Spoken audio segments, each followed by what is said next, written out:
Paulius. Klausimas toks.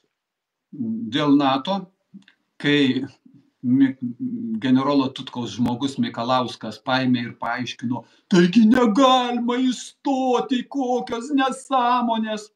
Tai vien dėl jo kalbos aš paėmiau, įlindau ir pasižiūrėjau. Tai dabar juridinis kabliukas yra toks. Jeigu Lietuvos valdžia sumąstytų, užtenka sumąstymo Lietuvos valdžios. Tai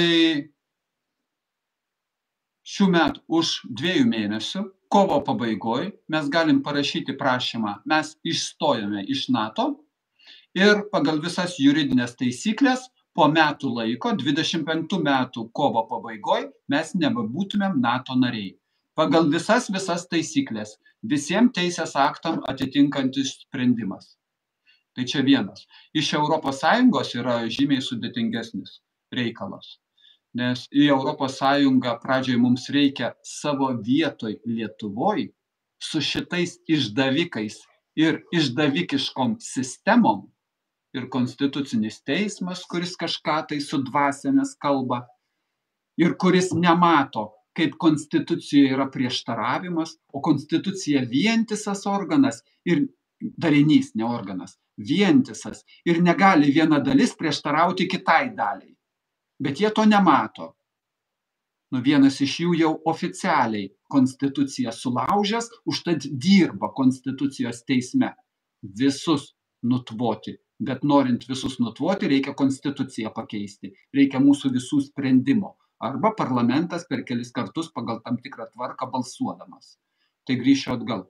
Dėl konstitucinio teismo, dėl ES pradžioje reikia mums Lietuvos viduje išsiaiškinti, o kai išsiaiškinsim teisinę bazę ir aiškiai viešai pasakyti ir juridiškai pripažinti tai, kas mano su Zigmo Vaišvilo straipsniuose yra parašyta, kaip mus apgavo, kaip mus išdavė ir pradėti baudžiamąjį persekiojimą tų išdavikų, kurie yra Lietuvoj.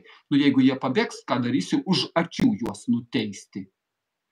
O paskui tada su ES deramės, taigi mes nepiktybiniai esame ES požiūriu, kaip Austrija, NATO narė, NATO nenarė, bet jinai gerai gyvuoja.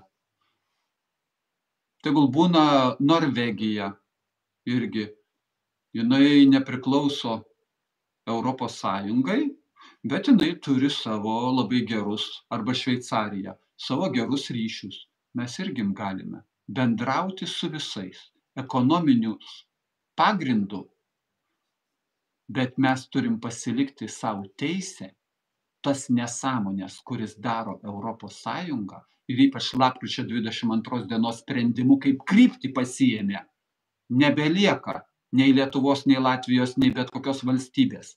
Kryptį pasiėmė. Traukinys važiuoja ta kryptim. Tai mums laikas tada žinoti, kad mes galim išlipti iš to traukinio. Šiuo metu, šiai sekundei, mes negalim išlipti, nes mūsų toks valdžios sprendimas buvo. Apgavystė ir išdavystė. Ir aš sakau, va šitam sakau, gana.